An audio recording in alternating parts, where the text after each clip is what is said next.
Bueno, buenas tardes, arquitecto, ¿nos escuchas? Sí, sí, los escucho perfectamente. Ok, ¿Ustedes a mí? perfecto, arquitecto, muchas gracias. Sí, claro, te escuchamos, ya estamos en línea, a punto de iniciar. Bien, muy bien, excelente.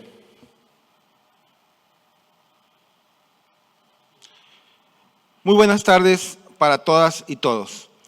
Hoy continuamos con los trabajos de este encuentro panamericano de bienales de arquitectura.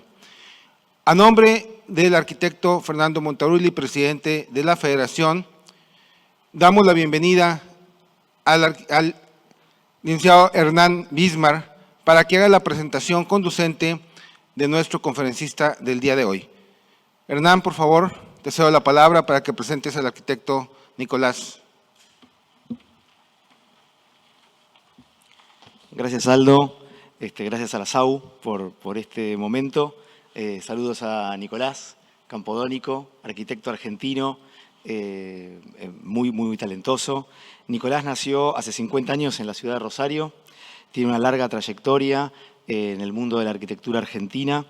Él estudió en la Universidad Nacional de Rosario, se graduó allí en el año 2000 con medalla de plata.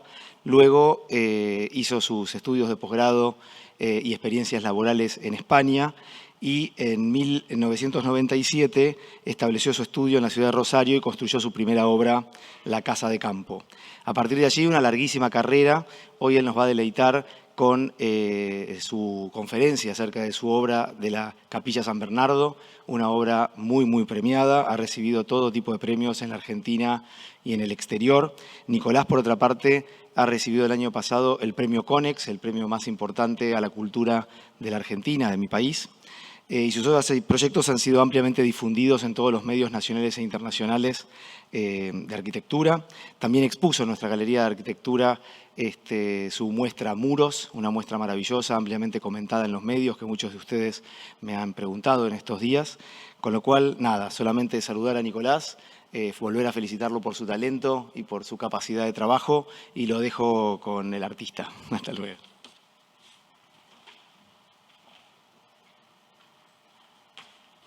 Hola, no sé si me están escuchando. Eh, bueno, perfecto.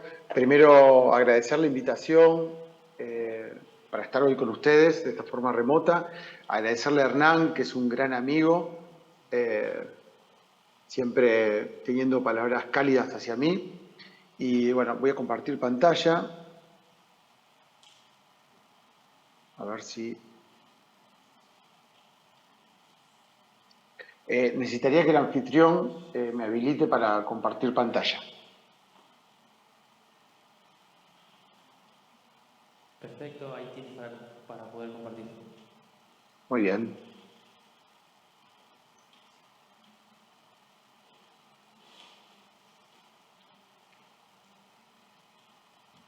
Me avisan cuando está compartiendo y ya ven. Listo, se ve perfecto.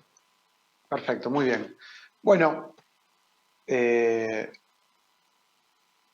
un poco como adelantaba Hernán, quiero compartir con ustedes una charla particular sobre esta obra que probablemente es una obra que me representa mucho a mí, probablemente la que más me representa, eh, no tanto por los galardones que haya podido recoger eh, la obra en sí, sino más por la experiencia eh, que tuve al proyectarla y al hacerla. También elegí esta obra porque en el marco de este congreso, que de alguna manera reúne a las entidades de arquitectura, esta obra fue una obra premiada por la BIAR, que es una experiencia bienal de reflexión sobre arquitectura, y bueno, quería por eso compartirla. En el inicio de este trabajo fue eh, la, el encargo por parte de mi familia, de mis padres, de mi padre particularmente, el encargo para realizar una capilla en este lugar, en esta llanura. Para que se den una idea, es la llanura pampeana, es el final de la llanura pampeana, casi el borde, en la provincia de Córdoba. La llanura pampeana, que es una extensión realmente muy grande, poéticamente uno podría pensar que es casi interminable, pero la realidad es que uno puede agarrar el auto y conducir durante 800 kilómetros, 8, 10 horas en el auto sin que prácticamente haya accidentes geográficos. Y esa llanura interminable, esa línea horizontal casi abstracta, casi conceptual, en la mayoría de la Pampa solo se va interrumpiendo por estos pequeños grupos de árboles que nosotros les llamamos montes. Siempre me causa mucha gracia porque en ausencia de accidentes geográficos, un grupo de árboles se puede transformar en un monte. Así que ese pequeño monte de árboles en la llanura, que es este que estamos viendo acá, era el sitio elegido para llevar adelante este encargo, la capilla, y coincide que estos montes de árboles han sido en sus inicios los lugares donde se han establecido familias hace más de 100 años para trabajar el campo. Hace 100 años se trabajaba de una manera mucho más artesanal, mucho más física. Cada familia y su grupo familiar, más unos caballos, unos bueyes, podían trabajar aproximadamente 100 hectáreas. Por eso la llanura pampeana está como salpicada cada 100 hectáreas de estos montes. Y este en particular era un monte donde había una casa, o sea, plantaban estos árboles y había una casa en el medio, los árboles funcionaban como una protección, y este en particular está en un lugar donde, de este campo un poco resguardado del movimiento y de alguna manera o sea, no tiene servicios, no tiene electricidad, no tiene agua, con lo cual es un lugar muy solitario. Como les decía, en el interior hay un vacío, el vacío producido o dejado a partir de haber desarmado una casa que estaba acá en este hueco dentro, en este abra dentro de los árboles, había una casa, la casa de esta familia, y en aquel momento los colonos llegaban, los colonos se dice a la gente que venía de alguna manera a trabajar el campo, llegaba, hacía sus propios ladrillos con la tierra del lugar y armaba sus casas. Esos ladrillos los pegaba con barro, con lo cual 100 años después fue muy fácil desarmar, se desarman estas casas y se recupera absolutamente todo el material, todos los ladrillos. El encargo de una capilla por parte de mi padre, en realidad, creo que él, cuando me encargaba una capilla, estaba pensando en esta capilla. Esta es una foto de alguna de las tantísimos edificios religiosos que hay por toda Latinoamérica, me animaría a decir por todo el mundo. Y creo que es de alguna manera el arquetipo de la capilla rural o una pequeña capilla. Y creo que mi padre pensaba en una construcción de este tipo. Y cuando me hace el encargo, yo, un poco mi reflexión empieza a rondar en relación a entender cómo debía ser este edificio en forma contemporánea. Estos edificios en la antigüedad tenían de alguna manera una misión de transmitir un mensaje, de alguna manera de hacer como, o sea, de catequizar. De alguna manera por esto tenían este patio, el atrio que estaba en el frente, tenían una puerta grande, conectaba que cuando se abría, de alguna manera entraba el pueblo, entraba el rebaño, un altar en el fondo, a lo mejor algunos vitró, una cruz que marca inequívocamente este pequeño edificio como una capilla, y el campanario. Todos estos elementos que de alguna manera tenían que ver con una misión de alguna manera evangelizadora de estos edificios durante los últimos, o sea, 2000 años, diría mucho menos, pero en América los últimos 400 años pues, el rol fundamental de estos edificios ha sido la evangelización. Un rol que hoy creo estas capillas no deben cumplir. Y un poco el primer desafío fue entender que en realidad este edificio tenía que ver más con proponer o de alguna manera facilitar un viaje al interior de uno mismo. De esta manera, el primer trabajo fue ir desdoblando estas o desarmando estos símbolos que tenían las construcciones tradicionales. Por eso no va a tener un patio adelante de la puerta, o la puerta va a estar desplazada hacia un lateral y no en directa relación con el patio. No iba a tener campanario, no iba a tener esta relación lineal entre el atrio, la puerta y el altar. Ya no iba a tener tampoco estos vitrós para comunicar una historia. Y de alguna manera este proyecto se transforma más en un recorrido hacia el interior de este espacio. El proyecto tampoco inicialmente iba a tener cruz. Pensaba que era más lindo, era más interesante para mí una capilla que fuera ecuménica, que fuera para todas las religiones, porque en realidad se trataba de un viaje al interior de uno mismo, un viaje a la espiritualidad, al interior, y creía que de alguna manera la cruz limitaba un poco al público en general. Y fue no quería que hubiera una cruz. Y fue una discusión que tuvimos durante mucho tiempo. Este en sí es un proyecto que duró entre el encargo y la finalización de la obra aproximadamente 5 años. Y calculo que más o menos 6 meses estuvimos discutiendo si cruz sí o cruz no. Finalmente yo accedí al pedido de la cruz porque me parecía que para mis padres era importante esto, y decidí colocarla en el límite de la capilla, o sea, en el límite entre el interior y el exterior, para que de alguna manera en realidad no fuera visible desde la llegada y que en el interior en realidad fuera visible la proyección de la cruz a partir del sol. La capilla fundamentalmente es un dispositivo para captar la luz del sol, la luz natural. Como decía antes, no hay electricidad, con lo cual no hay luz artificial.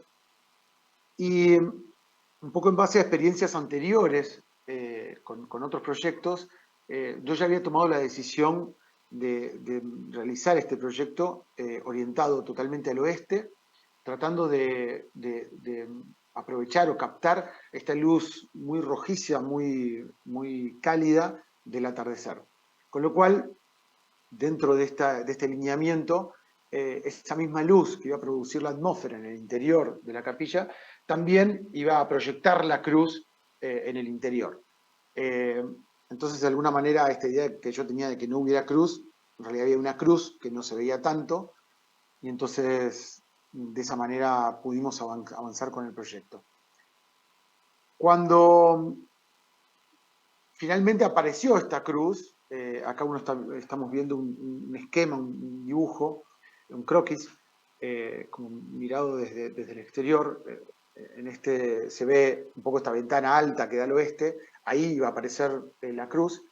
También nos dimos cuenta de que era fundamental de que el interior, o sea, el interior de la capilla, ahora ya no iba a ser, o no podía ser rectilíneo de planos y aristas, como lo teníamos en la maqueta anterior, en el modelo anterior, sino que ahora tenía que proponer, o de alguna manera ser casi como una pantalla de proyección.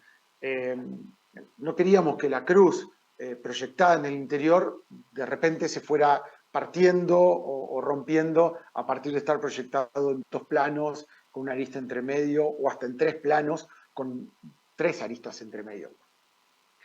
Con lo cual, sobrevino la idea o la solución a esta fue hacer un interior continuo, donde tanto los muros como el fondo y la cubierta fueran un solo espacio, o sea, sin interrupciones, de ladrillo. También de esta manera lográbamos maximizar la idea esta de la entrada del sol pasante, y la idea era que tampoco tuviera ninguna sombra, ya que la sombra que iba a haber en el interior era la de la cruz. Creo que este fue un momento importante dentro del proyecto porque de alguna manera sentimos por un tiempo que teníamos el proyecto resuelto, terminado. Creo que después cuando llegó el momento, un momento un poco más técnico de resolver materialmente ese interior, empezamos a tratar de pensar cómo realizarlo. También ya había una decisión tomada casi desde el principio, no totalmente desde el principio, porque también llevó su tiempo, pero finalmente también habíamos decidido trabajar con el ladrillo. Íbamos a trabajar en gran parte con el ladrillo reciclado de la casa que se desarmó del lugar, con la tierra también del lugar, y por ende el interior también iba a ser de ladrillos. Realmente tampoco había grandes recursos, así que el ladrillo nos parecía un material razonable para llevar adelante este proyecto.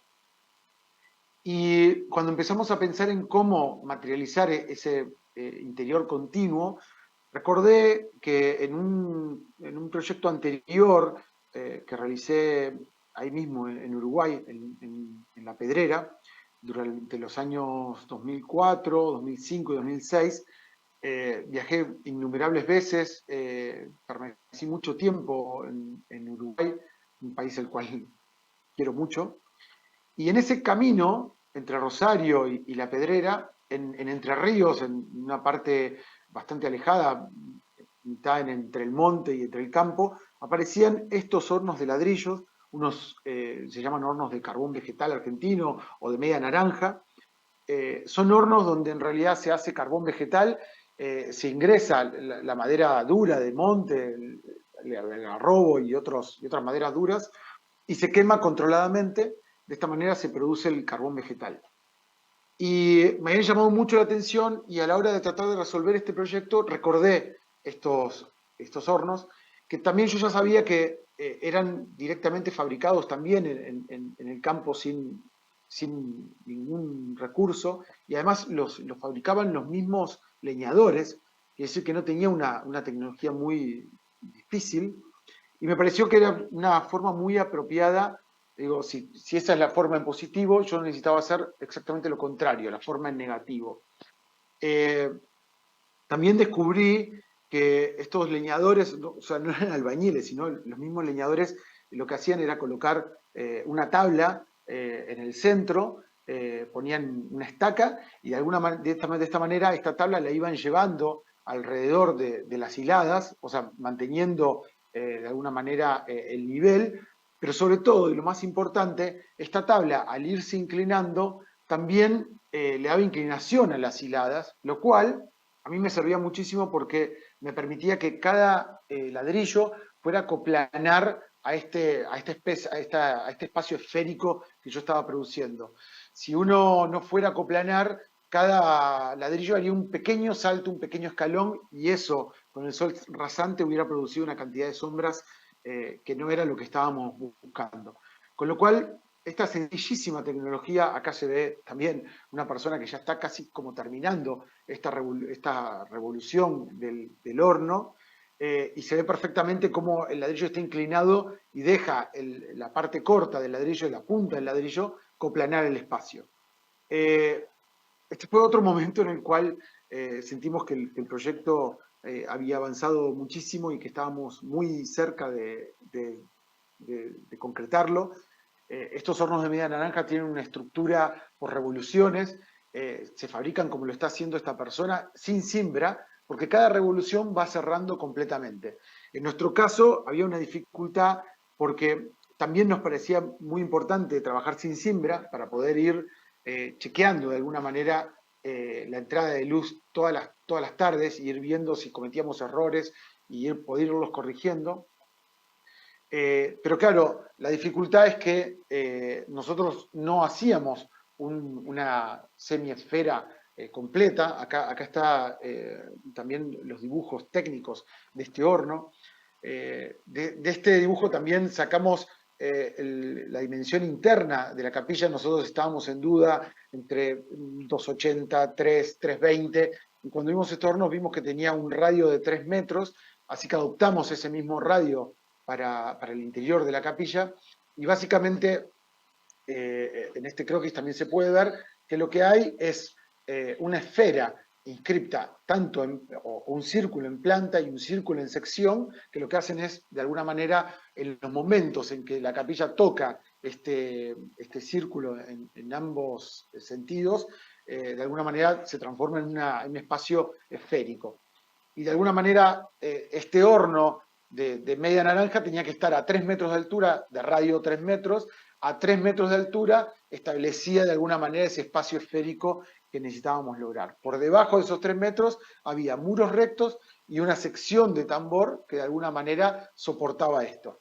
Y la dificultad, como empezaba a decir antes, es que ya no había un sistema estructural que cerrara totalmente en cada revolución, sino que en realidad teníamos este sistema que, digamos, de alguna manera juntaba o conectaba unos muros rectos convergentes, una sección de tambor, un gajo esférico y una bóveda cónica. Todas estas figuras confluían para de alguna manera construir este interior continuo.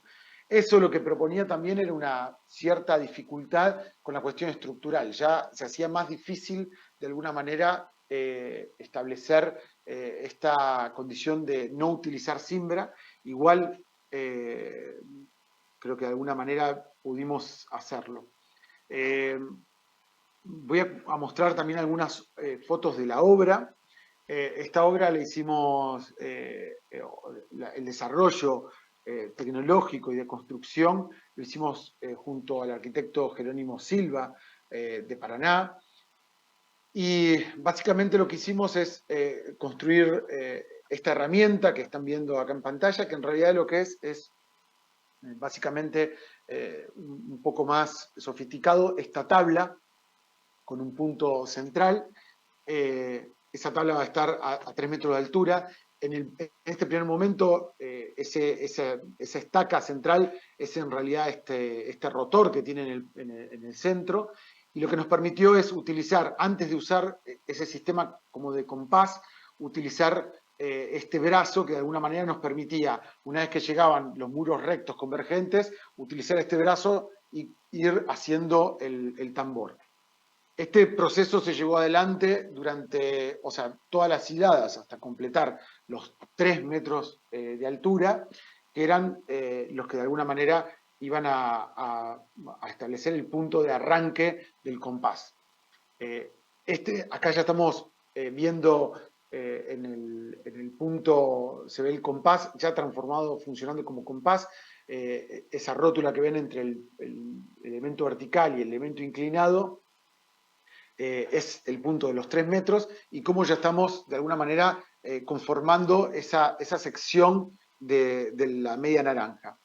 El punto es que en realidad también acá lo que teníamos que hacer es de alguna manera construir esa media naranja en la punta, pero después había también dos partes lineales de muro, que son los que de alguna manera vienen a partir del crecimiento en esta bóveda cónica de los muros convergentes de la planta, y había una dificultad que era que en realidad cada hilada de la parte de la bóveda cónica no son hiladas que varían en la inclinación, o sea, arrancan con la inclinación que trae el compás central, pero después a medida de que esa bóveda cónica va cambiando el radio, la inclinación de los ladrillos va disminuyendo. Imagínense que esto hubiera 1 kilómetro de distancia, el ángulo casi de 45 grados que tiene ahora los primeros ladrillos cuando salen de la curva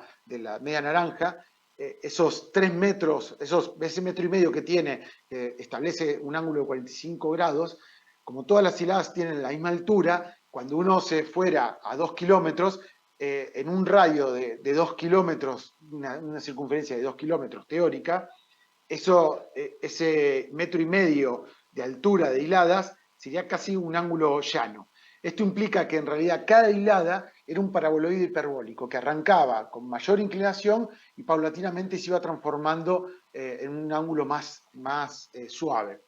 Esto lo logramos uniendo el compás con esta suerte de reloj que está puesto con dos manecillas y en realidad lo que hacen es marcar una segunda inclinación. Hay una inclinación en la parte cercana, en el principio del gajo de bóveda, de cúpula, y otra inclinación en el final de la bóveda. Entonces, cada hilada se construía con doble hilo, un hilo adelante, un hilo en el interior y un hilo en el exterior. Esos dos hilos generaban el paraboloide hiperbólico. Y después había otra dificultad, que era cómo sostener estas dos olas de ladrillo, porque en el punto donde convergen y tienen estas revoluciones de cúpula, es muy fácil porque ahí hay como una compresión pura, natural. Pero cuando se empiezan a alejar, estas dos olas de ladrillo empiezan a estar generando una fuerza de un momento, ¿no? O sea, hacia el interior, queriendo volcarse.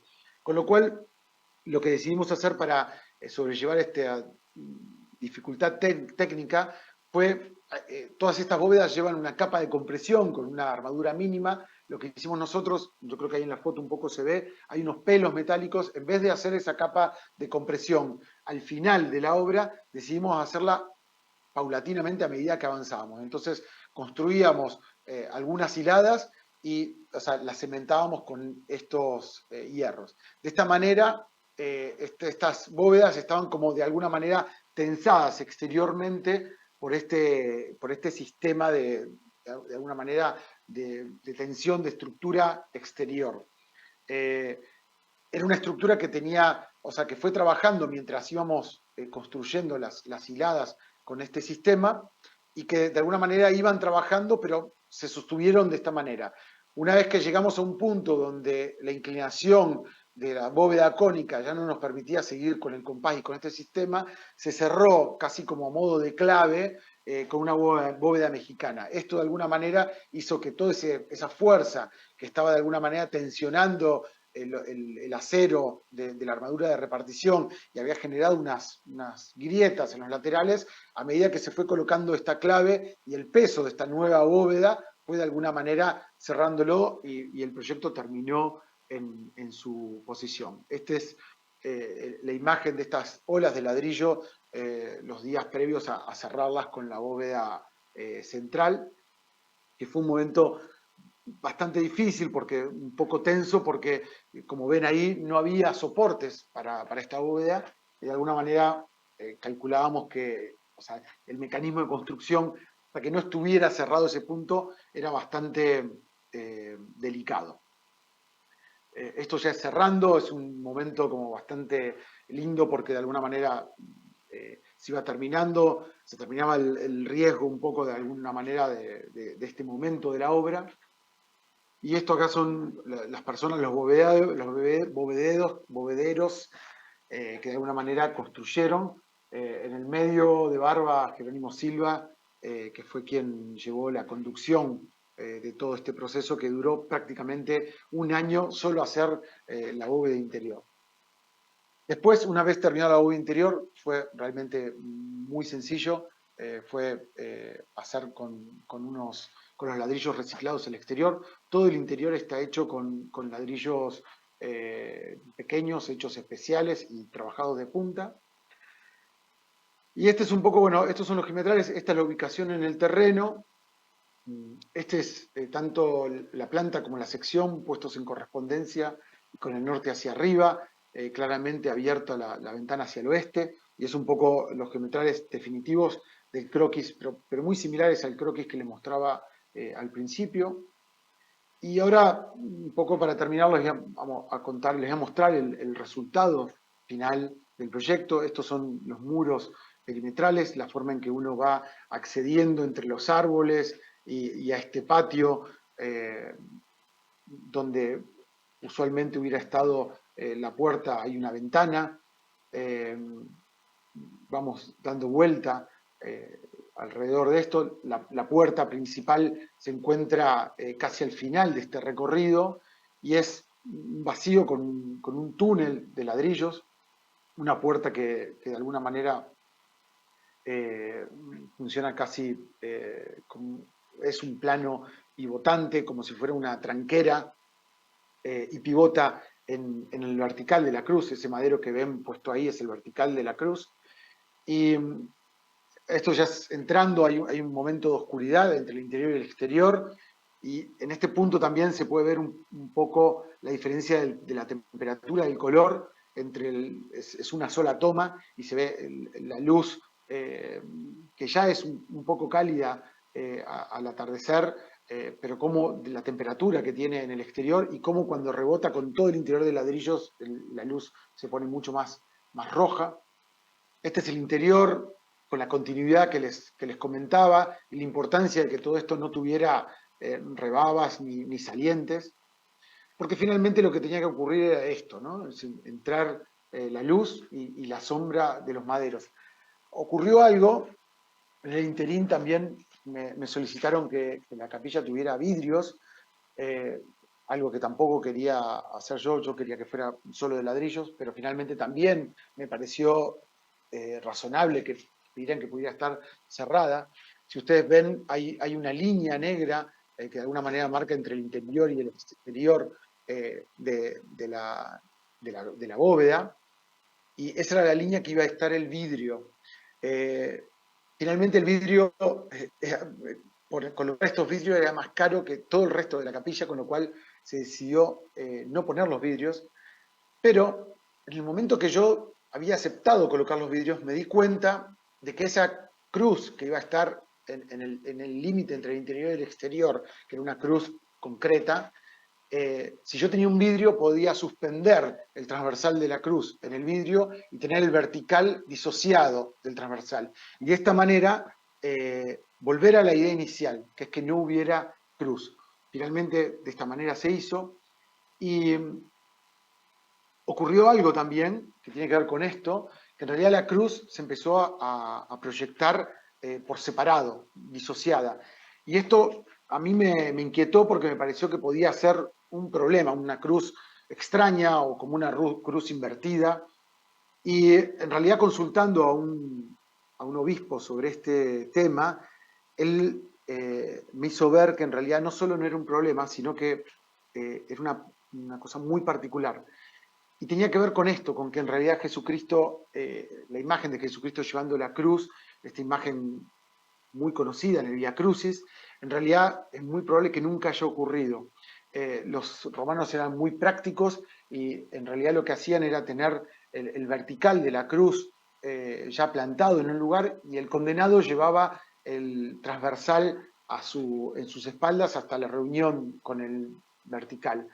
El patíbulo, que era este leño, era un leño posible de ser llevado. La cruz completa hubiera sido imposible de ser llevado. Hoy sabemos que en realidad la crucifixión eh, y el Via Crucis es más parecido a esto, ¿no? Es decir, el condenado llevando el transversal, con lo cual, conceptualmente, la crucifixión es ese camino de la reunión entre el transversal y el vertical. Y en realidad la diferencia entre esta cruz simbólica, que es la cruz que todos conocemos, que el cristianismo ha adoptado, y el hecho del Via Crucis, de Jesucristo llevando la cruz, inmolándose por la humanidad, en realidad es la diferencia entre una cruz simbólica y una cruz ritual. La diferencia entre el símbolo y el rito es que el símbolo representa algo y el rito, eso algo representado vuelve a ocurrir. En esta capilla, y a partir de la luz del sol, de todas las tardes, en realidad lo que ocurre es que hay cada tarde un Via Crucis. Cada tarde se vuelve a proyectar, o sea, vuelve a ocurrir este recorrido del transversal en busca del vertical, para de alguna manera componer o de alguna manera producir cada tarde una crucifixión. Y hacerlo a partir de la luz del sol. Esto de alguna manera genera que este proyecto esté vinculado con el astro y con el cosmos, de de alguna manera estableciendo este time-lapse, este fenómeno a la tarde, produciendo una conexión del visitante con el cosmos, una experiencia cósmica.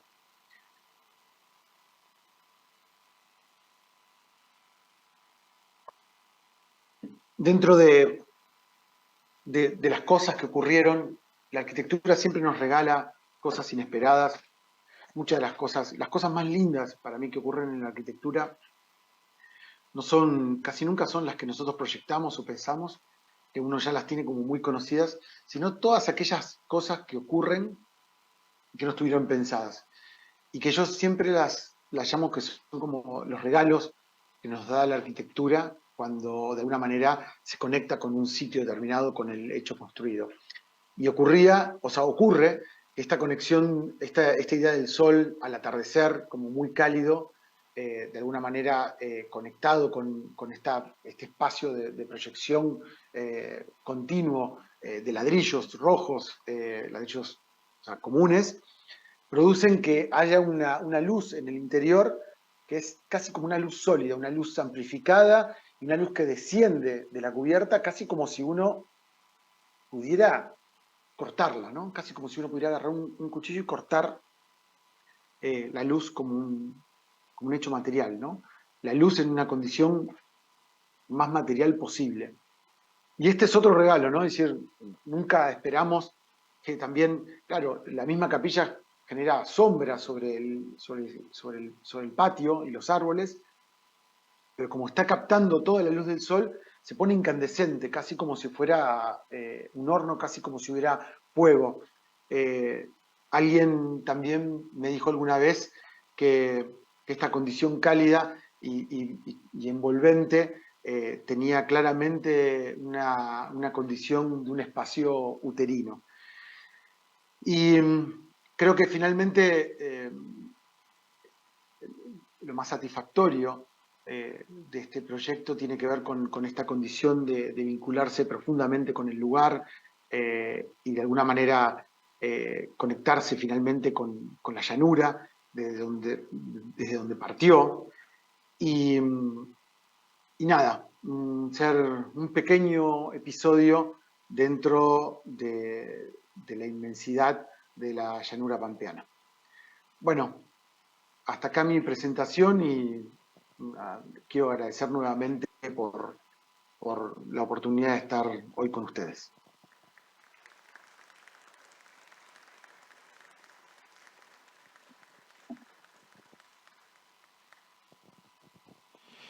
Arquitecto, muchas felicidades. La verdad que un trabajo excepcional, un trabajo maravilloso, de lo mejor que hemos visto en esta jornada. Muchas gracias por habernos regalado tu conversatorio, tu conferencia. Y bueno, abrimos un poquito el micrófono por si alguien de los asistentes quiere hacer alguna pregunta. ¿Alguna pregunta, algún comentario? Perfecto. Estoy atento. Si quieren que deje de compartir, ustedes me indican, o si está bien. Por allá, Natalia.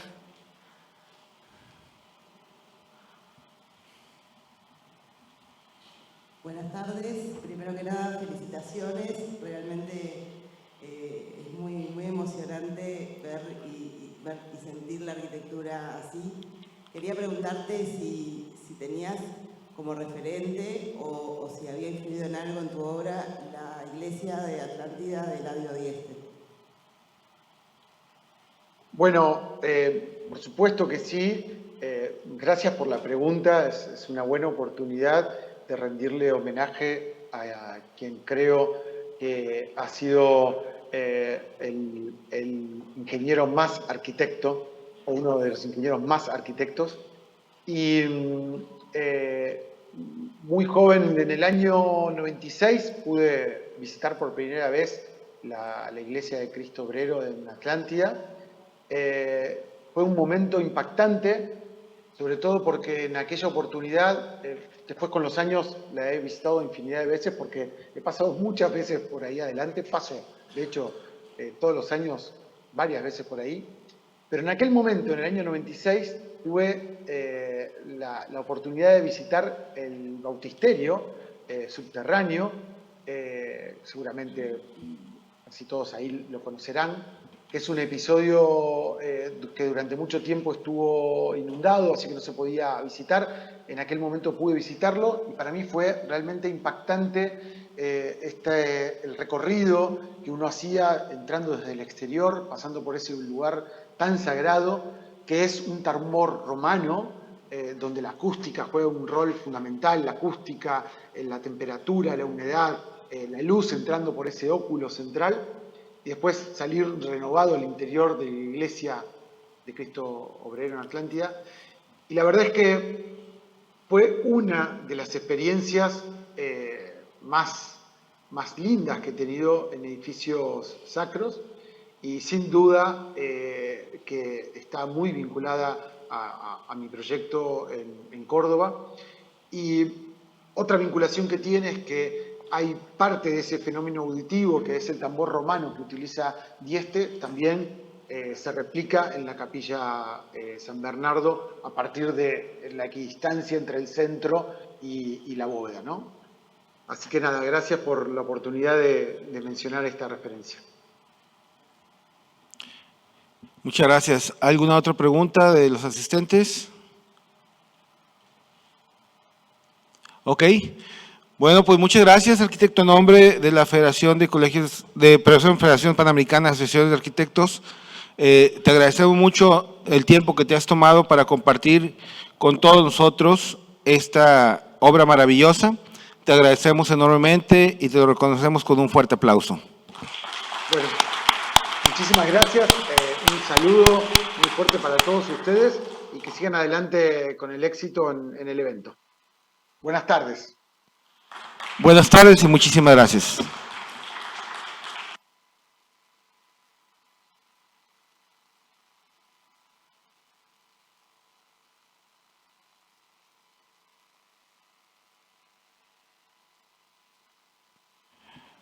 Bueno, vamos a esperar unos minutos en lo que técnicamente se conectan con nuestro siguiente expositor.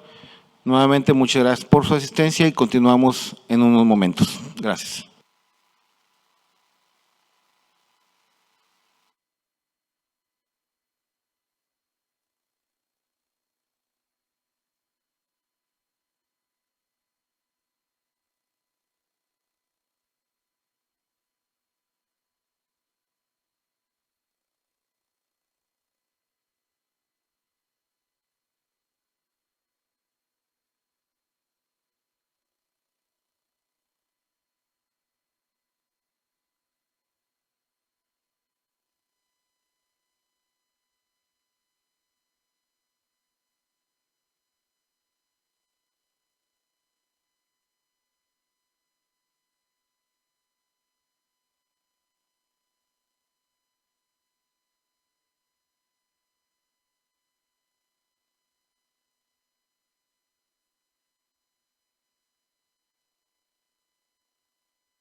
Gabriela, ¿nos escuchás? Gabriela.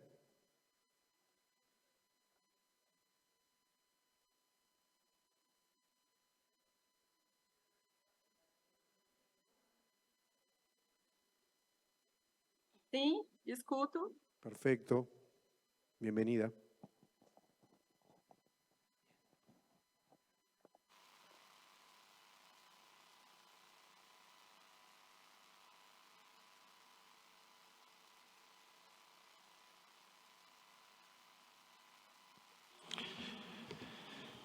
Buenas tardes nuevamente para todos los que se integran en este momento a este ciclo de conferencias. Y bueno, vamos a continuar con nuestro programa. Vamos a cederle la palabra al arquitecto Renato Anelli del Instituto de Arquitectos de Brasil.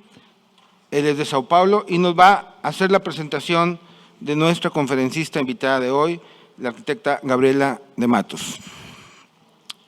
Adelante, arquitecto.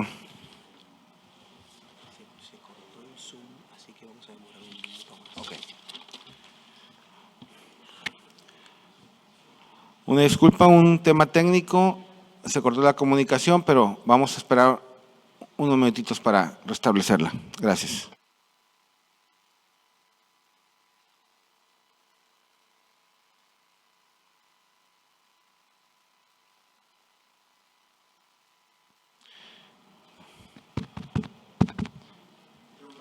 Arquitecta Gabriela, ¿estás en línea? ¿Nos escuchas? Sim, estou escutando. Ok, perfecto, muchísimas gracias. Bueno, Graças. gracias, bienvenida a este ciclo de conferencias de la Federación Panamericana de Asociaciones de Arquitectos. En este momento le damos la palabra al arquitecto Renato Anelli del Instituto de Arquitectos de Brasil para que nos haga la presentación de nuestra invitada panelista y conferencista del día de hoy, la arquitecta Gabriela de Matos. Adelante, arquitecto. Buenas tardes, con mucho gusto faço la presentazione di Gabriela de Matos. Gabriela de Matos é arquiteta e urbanista graduada em la Pontifícia Universidade Católica de Campinas, de Minas Gerais. É estudante de maestria no Centro de Estudos de Diversidades, Intolerâncias e Conflitos da Faculdade de Filosofia, Letras e Ciências Humanas da Universidade de São Paulo. Investiga a arquitetura e o desenho produzidos em África e sua diáspora, com especial atenção na experiência afro-brasileira. Entre outras ações, promove o debate sobre gênero e raça em arquitetura como forma de dar visibilidade ao tema. É diretora executiva do Instituto de Promoção da Arquitetura Afro-Brasileira. Se especializou em sustentabilidade e gestão do entorno construído. Junto com Paulo Tavares, desenvolveu o pavilhão Terra de Brasil em la Bienal de Arquitetura de Veneza, que ganhou o Leone de Ouro de melhor representação nacional de 2023. Peço desculpas por meu portunhol, mas espero que tenha sido compreensível. Gabriela, bem-vinda. Muito obrigada, Renato. Obrigada pelo convite. Estou muito feliz de poder compartilhar um pouco do meu trabalho relacionado a curadorias com vocês. Então, eu vou compartilhar aqui a minha tela. Só um minuto.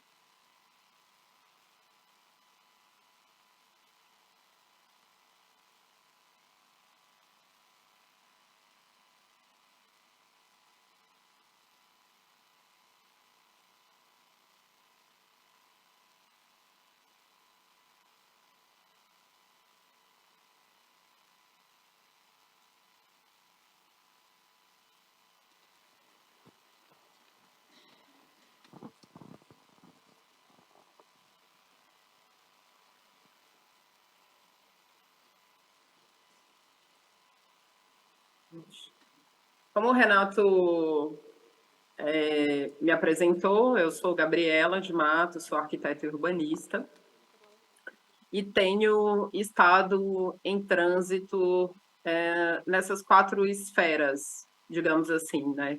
Entre a teoria, a crítica, a prática e uma experiência institucional. Sempre com essa ideia, né, com esse desejo, né, de promover e destacar a cultura arquitetônica e urbanística brasileira a partir de perspectivas de raça e de gênero. Então, eu falo aqui que eu falo a partir do trânsito atlântico, porque em toda a minha trajetória profissional, o que me guia e me orienta, né, e me situa é o fato de eu me compreender uma mulher negra, né, e a partir disso desenvolver minha trajetória na arquitetura. Eu inicio falando sobre uma primeira experiência, talvez a mais recente, né, que essa foi em 2018, 2019, que é um desdobramento de um projeto que eu crio em 2019, chamado Projeto Arquitetas Negras, com o intuito de mapear a produção de arquitetas negras no Brasil. Só para que vocês entendam um pouco desse cenário no Brasil, nós ainda não temos um censo étnico-racial feito pelo Conselho de Arquitetura e Urbanismo, e por conta disso nós não temos dados de quantos arquitetos ou arquitetas negras e indígenas nós temos no Brasil hoje.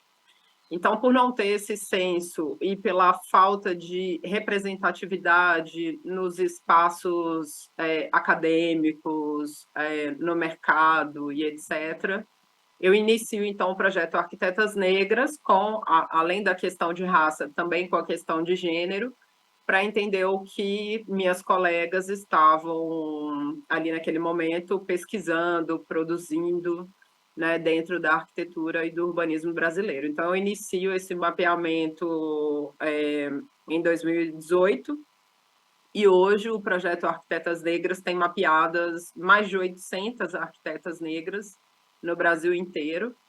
E, enfim, o instituto que o Renato apresentou no início, quando eu estava lendo a minha biografia, é um desdobramento. O Instituto de Fomento à Arquitetura Afro-Brasileira é um desdobramento 5 anos após a criação do projeto Arquitetas Negras. Então, ali, quando eu recebo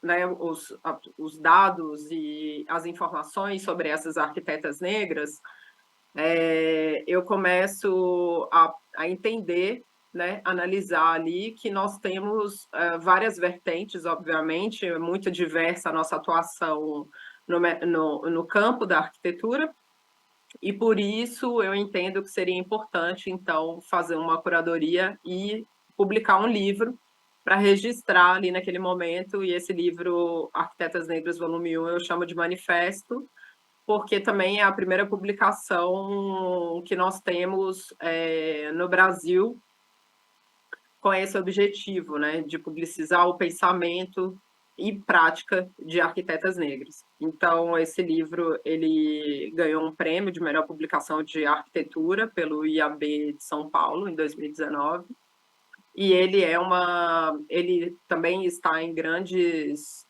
bibliotecas e acervos no mundo todo. Hoje ele está esgotado, mas a gente está estudando a possibilidade de fazer uma segunda edição. Então, ele é um livro importante, porque ele registra esse primeiro momento do projeto. Em seguida, eu crio, então, um conceito chamado de outras construções de mundo, porque a partir do projeto Arquitetas Negras, eu começo a me debruçar mais sobre o campo, vamos chamar, a temática da arquitetura afro-brasileira, dentro, né, obviamente, do campo da arquitetura brasileira. E aí, compreendendo todas as relações importantes que a questão da raça traz para essas produções da arquitetura, uma vez que nós, pessoas negras, a gente experimenta esse país, Brasil, de uma forma muito diferente do que pessoas não negras, Então, e isso influencia diretamente em como a gente vê o mundo, como a gente constrói o mundo e a partir e como a gente cria a arquitetura, né? Então, ali naquele momento de pandemia, em 2020, de pandemia de Covid, eu penso nessa série de lives, então, com pessoas que estão produzindo dentro desse campo, né? E faço essa série e outras construções de mundo. Ela também se desdobrou depois num trabalho com uma galeria de Nova York, e hoje é também um capítulo do meu mestrado, mas basicamente ela trata disso, né? É um conceito que aborda práticas, né, e produção de conhecimento que rompem as barreiras epistêmicas no campo da arquitetura e do urbanismo, e que foi apresentado, então, dessa forma por meio de lives na pandemia. Esse conceito também se desdobrou, essa mesma pesquisa, né? Ela se desdobra, então, numa série documental que eu fiz para o canal Arte 1, que ainda vai ser lançada, está sendo concluída agora, provavelmente vai ser lançado no início do ano que vem. E aí, já com a série documental, eu consigo viajar no Brasil e pesquisar e ver essas experiências, conversar com essas pessoas mais de perto. E todas elas apresentando trabalhos que estão sendo feitos agora. Então, é uma produção muito contemporânea e que eu acredito que tem, por entender questões de território, questões de raça, de gênero, de materialidades mais sustentáveis, etc., eu entendo também que tem uma chave muito importante para a gente pensar a arquitetura que a gente deveria estar produzindo agora e que a gente deve produzir no futuro. E, bom, então, no ano passado, eu e o Paulo Tavares, a gente foi convidada para fazer a curadoria do Pavilhão do Brasil em Veneza. Nós recebemos com muita surpresa e muita alegria, assim, esse convite. E é feita, então, uma seleção, né, uma pequena seleção, e a gente passa, então, nessa seleção, é aprovado, e a gente começa a pensar a Bienal. E aí, essa proposta, né, a nossa proposta para o Pavilhão do Brasil, parte de, então, pensar o próprio Brasil, né, como terra, né, em várias dimensões, a terra como solo, como adubo, como chão e como território, mas também a terra no sentido global e cósmico, né, como planeta e a casa comum de toda a vida, humana e não humana. E dessa forma também a gente entende que a gente consegue trazer, mostrar que as experiências que a gente tem no Brasil e que a gente cura, então, e que, né, seleciona para apresentar lá no pavilhão, elas também se relacionam com outras experiências, têm dimensões parecidas com outras experiências em outros lugares do mundo. E isso foi muito interessante de observar lá em Veneza, como as pessoas realmente de outros territórios também conseguiram se relacionar e entender o que a gente estava propondo ali. A gente começa fazendo uma investigação muito grande com um filme chamado Ori, da Beatriz Nascimento e da Raquel Geber. A Beatriz Nascimento é uma grande pensadora, historiadora negra brasileira, que tem uma trajetória muito rica, mas assim o que me chama mais atenção é a grande contribuição que ela traz para a nossa história, a partir de uma perspectiva de compreender a população negra, né, como a nossa experiência no Brasil como uma experiência, um desdobramento, né, também da experiência africana, uma vez que somos esse território diaspórico, né, e que a nossa matriz cultural ela tem uma grande parte dela, né, é uma parte onde a gente é uma categoria ali que a gente pode chamar assim, de pessoas negras, indígenas, né, e brancas, etc. Mas grande parte da matriz cultural ela é de pessoas negras e indígenas, né? E aí, então, bom, só para apresentar um pouco de como foi o projeto lá em Veneza, a gente tem, então, esse é o Pavilhão do Brasil, a gente tem duas galerias, né, uma galeria menor, a entrada aqui, e uma galeria maior. Nessa primeira galeria, a gente, então, escolhe mostrar uma outra perspectiva da história da construção de Brasília, trazendo para esse cenário pessoas, histórias, narrativas que foram apagadas dessa criação, da narrativa que constrói Brasília e coloca Brasília como um lugar vazio, né? Um lugar neutro. Na verdade, a gente tem ainda, né, 2 quilombos muito importantes, que não só estavam lá e receberam uma grande parte das pessoas que chegaram lá para a construção de Brasília e foram apagados dessa história, mas que também estão lá hoje lutando contra outras forças, né, digamos assim, que tentam também tomar o território deles. Então, nessa primeira sala, a gente mostra isso, né, esse gesto colonial, neocolonial, que constrói Brasília. E nessa segunda sala, a gente apresenta eu vou mostrar mais para frente um pouco do que a gente mostrou em cada trabalho desse, mas resumidamente, nessa segunda sala, a gente apresenta essas arqueologias, o que a gente chamou de arqueologias do futuro, que são experiências históricas, muitas delas reconhecidas enquanto patrimônio no Brasil, mas que estão lá até hoje, e todas ainda também lutando de alguma forma contra esse apagamento, né, dessas experiências, e o desrespeito também, muitas vezes, com esses lugares. Então, aqui, um pouco, né, a história do Quilombo que ajudou a erguer Brasília, né? A gente faz uma seleção desses trabalhos. Então, a apresentação curatorial dessa proposta parte de uma arqueologia da cidade de Brasília, né, que é essa expressão canônica do modernismo brasileiro, e da formação de uma identidade nacional, apresentando outra narrativa sobre o território da capital e a sua construção, ao contrário das imagens de vazio demográfico e deserto que informam o discurso da construção de Brasília, né? Esse território foi habitado por comunidades indígenas desde tempos imemoriais e, posteriormente, desde o século XVIII, também por comunidades quilombolas.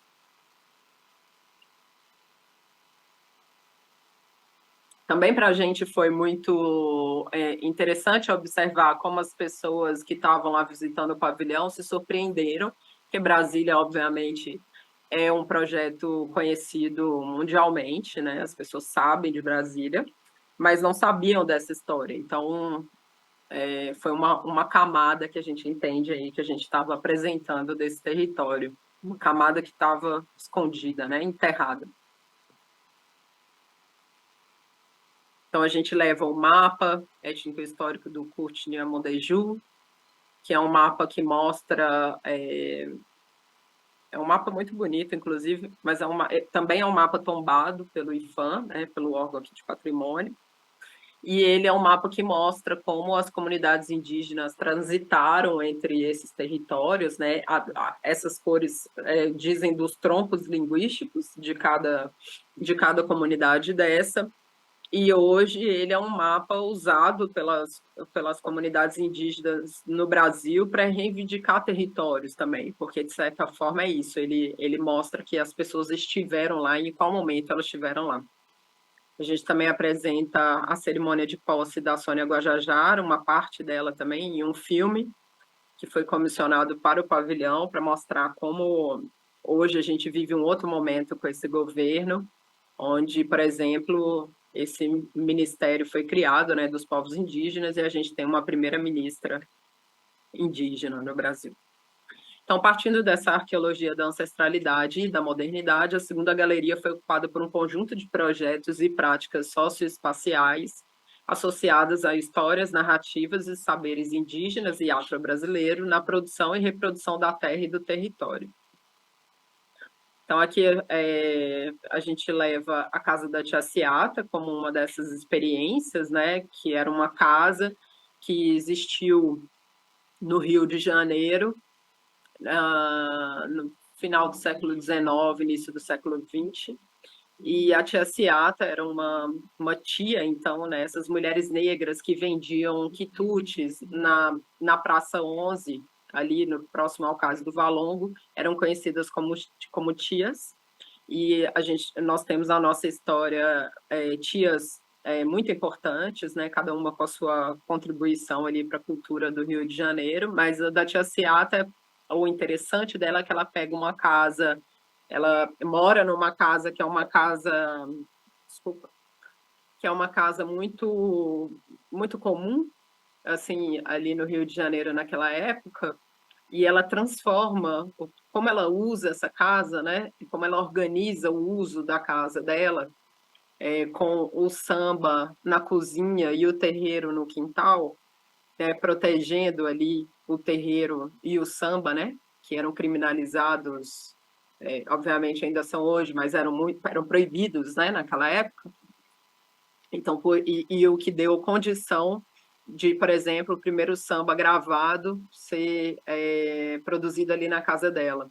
Então, a gente apresenta a experiência da Casa da Tia Ciata como uma experiência muito importante, né, para a nossa história. É uma casa que foi demolida, é a única experiência que a gente leva nessa sala, né, nessa galeria, que não foi tombada, porque ela foi demolida com mais 500 casas ali naquele entorno, naquele projeto ali de modernização do centro do Rio de Janeiro.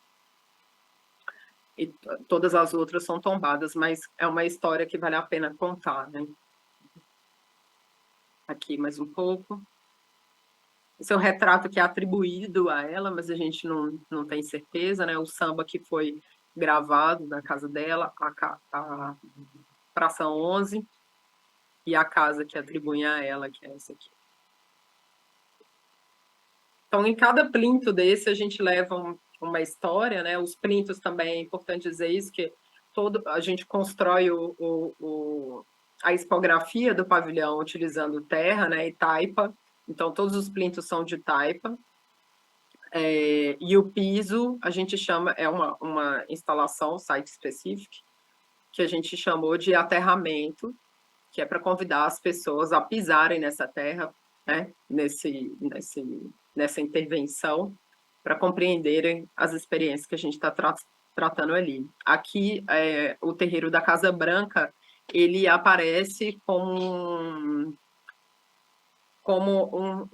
não só como uma casa, né, sagrada, porque é uma casa de candomblé, mas também porque tem uma arquitetura de terreiro que ali na Casa Branca está muito bem preservada, e aí é importante também ressaltar que o terreiro da Casa Branca é o primeiro, não só a primeira arquitetura afro-brasileira tombada, mas também o primeiro monumento negro tombado, né? Isso em 85. Então, o que quer dizer que até aquele momento a gente só tinha edificações tombadas a partir de uma perspectiva de reconhecimento, né, do que é patrimônio, muito eurocêntrico, né? E o terreiro da Casa Branca inaugura, então, essa perspectiva, né?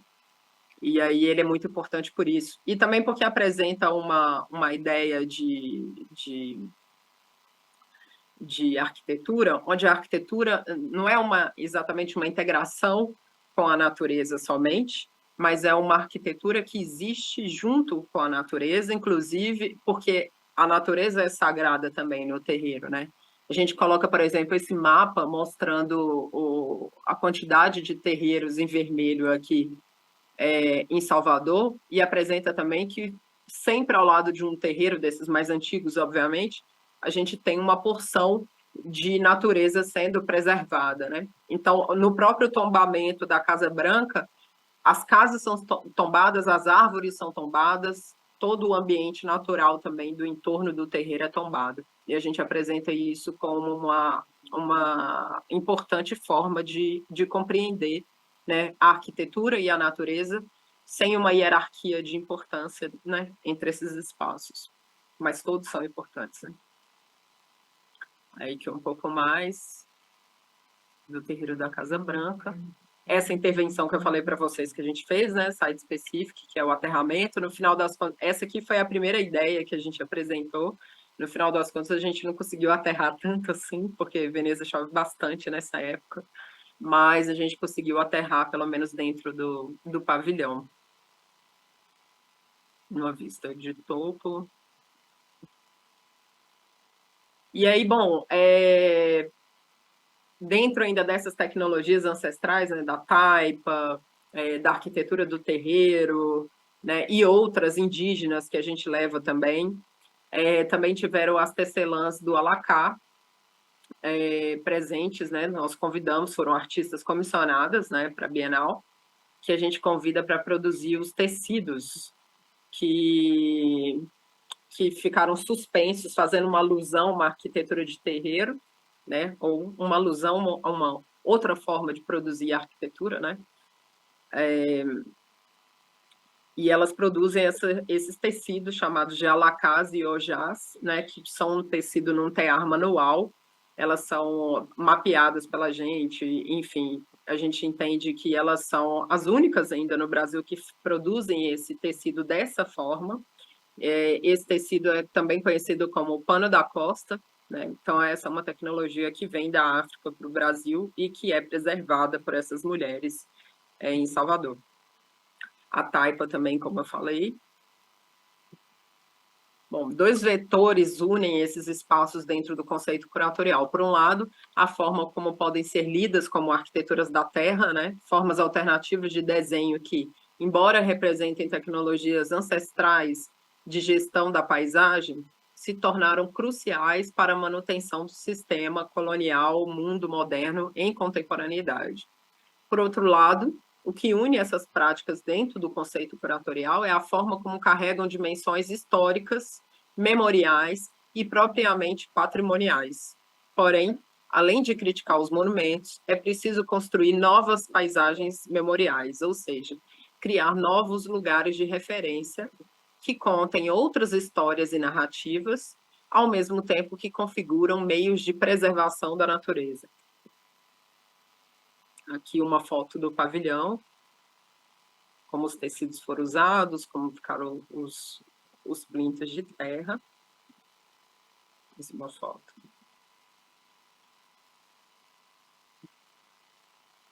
Essa foto, eu gosto de encerrar a fala com ela, porque a gente produziu também 2 filmes, né? Como eu falei, o primeiro filme comissionado, ele está na primeira galeria, foi produzido por uma cineasta, uma mulher negra também no Brasil, chamada Juliana Vicente.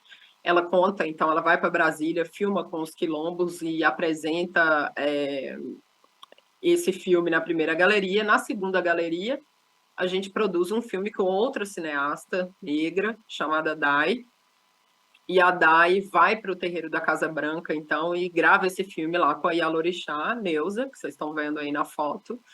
E então o terreiro participa ativamente, né, da produção desse filme e também dessa parte, né, do pavilhão. Então, depois que a gente ganha o Leão de Ouro em Veneza, a gente leva então o prêmio para lá, para o terreiro, para ser celebrado com a comunidade da Casa Branca. Então eu gosto de encerrar com essa foto, porque foi uma alegria muito grande para a gente, não só ter a grande contribuição que elas tiveram, né, durante todo o processo, mas poder celebrar com elas essa vitória que é de uma comunidade muito grande, né, não é só minha e do Paulo.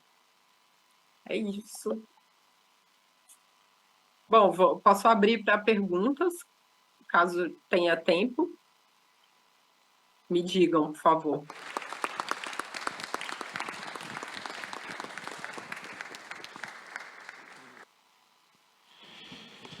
Gabriela, muchas gracias por tu conferencia, por tu charla. Muy interesante todo el trabajo, cómo lo documentaste. Excelente, muchas felicidades. Y quiero abrir el micrófono por si hay alguna pregunta, algún comentario de los asistentes.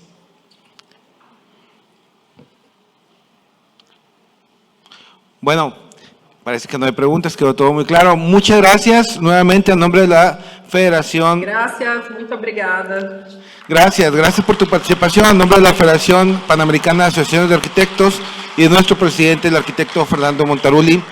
Muchas gracias por tu participación el día de hoy y un fuerte aplauso. Gracias pelo convite. Muchas gracias pelo convite. Obrigada.